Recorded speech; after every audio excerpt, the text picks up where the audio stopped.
जिसमें तेरी शान है, दे सलामी इस तिरंगे को जिसमें तेरी शान है। कभी भी सिर मत झुकाने देना उसका जब तक तेरे दिल में जान है। कभी भी सिर मत झुकाने देना उसका तब तक तेरे दिल में जान है। आजादी की कभी शाम नहीं होने देंगे, बची भी एक गरम बूंद लहू की, तब तक भारत माता का आंचल नीलाम नहीं होने देंगे। मैं देवांशिष 5वीं कक्षा में पढ़ रहा हूँ और आज मैं आपके सामने प्रस्तुत होकर हमारे भारत माता के ऊपर एक भाषण देना चाहता हूँ। इस देश के नागरिक होकर हमारे भी कुछ ड्यूटीज होते हैं, जैसे कि छोटे बच्चों का पढ़ना और बड़ों का काम करना, पैसा कमाना और हमारे देश के लिए लड़ना। इस काम के बगैर हम यहाँ वहाँ कूड़ा फेंक रहे हैं। कोई कहता है कि मैं एक पॉलिटिशियन बनूंगा और इस देश में क्या क्या कचरा है वो सब क्लीन करवा दूंगा, पर ऐसे बड़े बड़े बातों को छोड़कर हमें छोटी छोटी कोशिशें करनी चाहिए, तभी हमारा देश और आगे बढ़ पाएगा।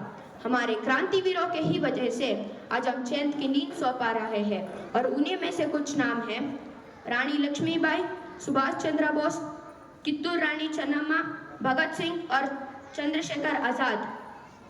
इन्हीं लोगों के ही वजह से आज हम ऐसे हैं।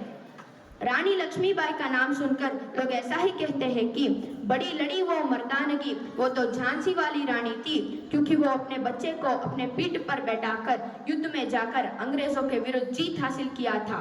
इससे हमारे देश की महिलाओं को बहुत कुछ सीखना चाहिए। स्वतंत्रता का अर्थ यह है कि अपने स्वतंत्रता, बलिदान और देश प्रेम को एक साथ मिलाकर हमारे देश के लिए अर्पण करना। अगर हमारे फ्रीडम फाइटर्स तब डर जाते तो हम आज स्वतंत्र भारत का सपना ही देखते रहते और अंग्रेजों की गुलामी ही करते रहते। इसीलिए हमें अपने देश के लिए कुछ भी अच्छा करने से पहले चूकना नहीं चाहिए।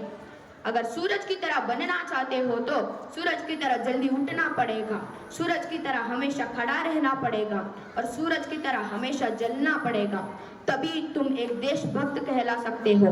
हमारा देश तभी आगे बढ़ेगा जब एक बच्चा तिरंगों को लेकर विदेश में जाकर सड़कों पर बेचेगा नहीं, हमारा देश का मान कमाएगा। और एक बच्चा भूख से तड़पता हुआ स्कूल शिक्षा के लिए जाएगा, तभी हमारा देश आगे बढ़ पाएगा। धन्यवाद। जय हिंद, जय Bharat. Thank you, Devan. It was a wonderful speech.